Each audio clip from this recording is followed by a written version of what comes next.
लोकतंत्र की शपथ लेते हुए लोग क्या कहते हैं? बड़ी बड़ी टर्मिनोलॉजीज को यूज करते हैं, बड़े बड़े शब्द फेंक के मारते हैं, जिनमें से सबसे बड़ा शब्द होता है कि वो अंत्योदय पर काम करेंगे। अंत्योदय। अब ये अंत्योदय क्या होता है कि अंतिम पंक्ति में जो खड़े हुए लोग हैं उनके लिए काम करेंगे। दूसरा बड़ा शब्द होता है गरीब को गणेश मान के काम करेंगे। तीसरा बड़ा शब्द होता है गरीबी हटाने के लिए काम करेंगे।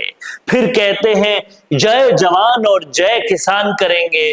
लेकिन ये सारे मामले इलेक्शन में वोट लेने तक के लिए होते हैं, फिर गौड़ हो जाते हैं।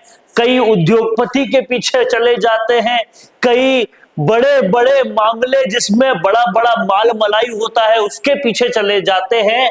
लेकिन वो जय जवान जय किसान पीछे रह जाता है। वो अंत्योदय, अंतिम पंक्ति में रहने वाले व्यक्ति के लिए काम करना पीछे रह जाता है। गरीब को गणेश मानना जाने कहां गुम हो जाता है। लेकिन सुखद अनुभव होता है तब जब राजनीति में ये कही जाने वाली बातें की जाती है। असल में गरीब के लिए, गणेश के लिए काम किया जाता है, गरीब को गणेश मानकर काम किया जाता है।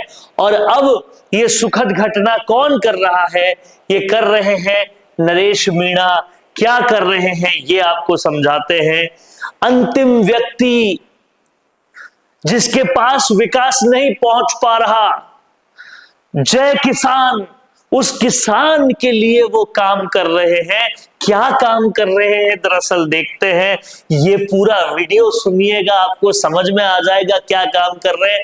थोड़ा पहले मैं बता देता हूं, किसानों के साथ जो छोटे से खेत में थोड़ी सी फसल उगाकर अपना पेट भरता है, अपने से ज्यादा हमारा पेट भरता है, उसके साथ क्या गलत हो रहा था?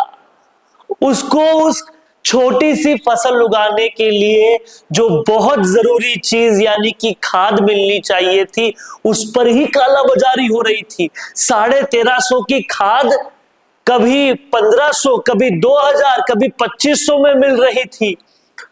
और वो ऑलरेडी गरीब किसान जो जगह जगह पर ठगता है, कभी आड़तियों से ठगता है तो कभी मंडी में जाके ठगता है और लगातार अपने साथ कुठाराघात महसूस करता है।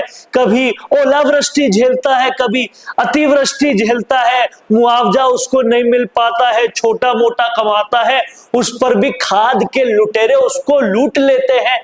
उन लोगों के लिए अब नरेश मीणा ने काम किया। और किया तो क्या किया?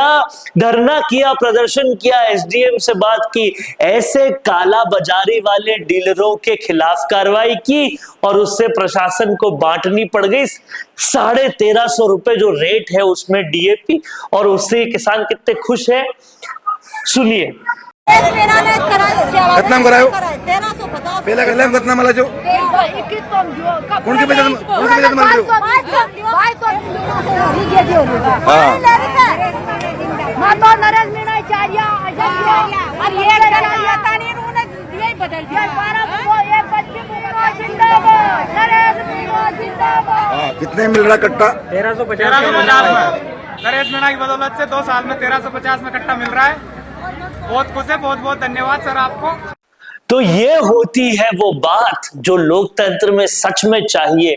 और आज नरेश मीणा जिस मकसद के लिए काम कर रहे हैं उस मकसद पर ही हर राजनेता को काम करना चाहिए, चाहे वो विधायक हैं या नहीं है, चाहे उन्हें कितनी भी बार हार मिली है, चाहे उन्होंने इससे पहले कुछ भी किया है। लेकिन ये जो अब कर रहे हैं असल में काम वो होता है, गरीब किसान के लिए काम करना काम होता है। और अगर हर नेता बनने के लिए ही सही इस तरह का प्रयास शुरू कर दे तो सच में किसानों को, लोकतंत्र को अच्छा होने से कोई रोक नहीं सकता। और ऐसे कामों से भारत विकसित होगा। जब किसान खुश होगा तो भारत विकसित होगा। और ऐसा ऐसा जब लगातार कोई पॉलिटिशियन करेगा, नरेश मीणा करेगा, और इन गरीबों के मुंह से जब निकलेगा कि हमें नरेश जैसा सीएम चाहिए, ये दुआएं काम करेगी, और नरेश मीणा ऐसा लगातार करता रहा, तो वो दिन भी दूर नहीं होगा जब शायद वो सीएम भी बन जाएगा, क्योंकि गरीब की दुआएं जितनी काम करती है उतना कोई काम नहीं करता। क्या कहते हैं आप लोग? लिख डालिए कमेंट बॉक्स में। देखते रहिए राजस्थान संवाद।